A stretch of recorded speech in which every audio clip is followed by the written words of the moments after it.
లావణ్య త్రిపాఠి, వరుణ్ తేజ్ కుమారుడికి కొణిదెల వారి కుటుంబంలో ఒక మంచి పేరునైతే పెట్టారు. సో మరి వీళ్ళిద్దరూ ప్రేమించి పెళ్లి చేసుకున్న సంగతి అందరికీ తెలిసిందే. వీళ్ళిద్దరూ కలిసి ఒక సినిమా చేసిన తర్వాత ఇద్దరి మధ్య మంచి బాండింగ్, ఫ్రెండ్షిప్ అనేది బాగా కుదిరింది. సో ఆ ఫ్రెండ్షిప్ కాస్త ఇంకా ముందుకెళ్ళి ప్రేమగా మారడం, సో ఆ ప్రేమ కాస్త వాళ్ళిద్దరి ఇరు కుటుంబాల్లో కూడా చెప్పి ఒప్పించుకొని చాలా ఘనంగా పెళ్లి కూడా చేసుకున్నారు. సో ఆ తర్వాత చాలా మంది కూడా చాలా రకాలుగా విమర్శించారు, ఇదేంటబ్బా ఇంకా పిల్లలు అవ్వట్లేదు అని చెప్పేసి.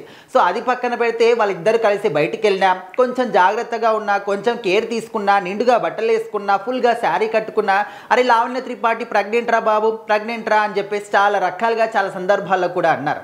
సో అవన్నీ కూడా పక్కన పెడితే ఇంకా రీసెంట్గానే వాళ్ళు ఒక బాబుకి జన్మనిచ్చారని చెప్పేసి మనందరికీ కూడా తెలిసిన విషయమే. సో ఇప్పుడు మాత్రం ఆ అబ్బాయికి ఒక మంచి పేరు అయితే పెట్టారు.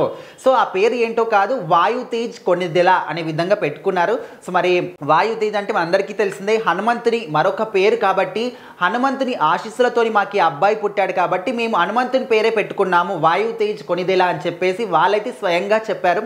సో మరి కొణిదెల కుటుంబానికి వారసుడు అని చెప్పుకోవచ్చు, ఎందుకంటే నాగబాబు గారి కొడుకుకి కొడుకు కాబట్టి. సో చిరంజీవి గారి కొడుకు అంటే రామ్ చరణ్ గారికి ఇప్పుడు తొందరలోనే మరొక వారసుడు కూడా రాబోతున్నాడు. ఆల్రెడీ క్లీన్ కార పుట్టింది వారసురాలు కాబట్టి. సో నెక్స్ట్ వారసుడు వస్తాడని చెప్పేసి అందరూ కూడా నమ్ముతూ ఉన్నారు. ఇప్పుడు ఉపాసన గారు కూడా మరొకసారి ప్రెగ్నెంట్ ఉన్నారని చెప్పేసి కూడా రీసెంట్గా ఒక చర్చ నడుస్తుంది సోషల్ మీడియాలో. సో బట్ అది నిజమా కాదని కూడా ఎవరికి తెలియదు, వాళ్ళు కూడా అధికారికంగా ఎక్కడ కూడా చెప్పలేదు.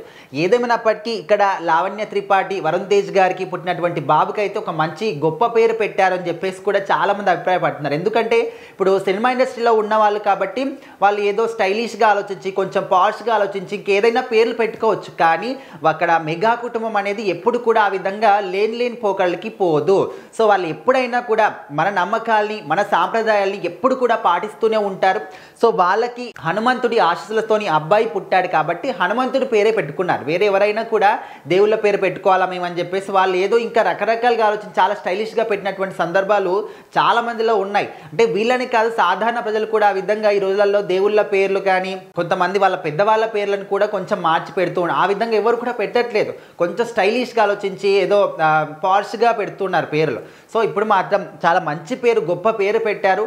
అండ్ మా అందరి ఆశీస్సులు కూడా అబ్బాయికి ఉంటాయి అని చెప్పేసి కూడా ఈ అబ్బాయికి బ్లెస్సింగ్స్ అందిస్తూ ఉన్నారు.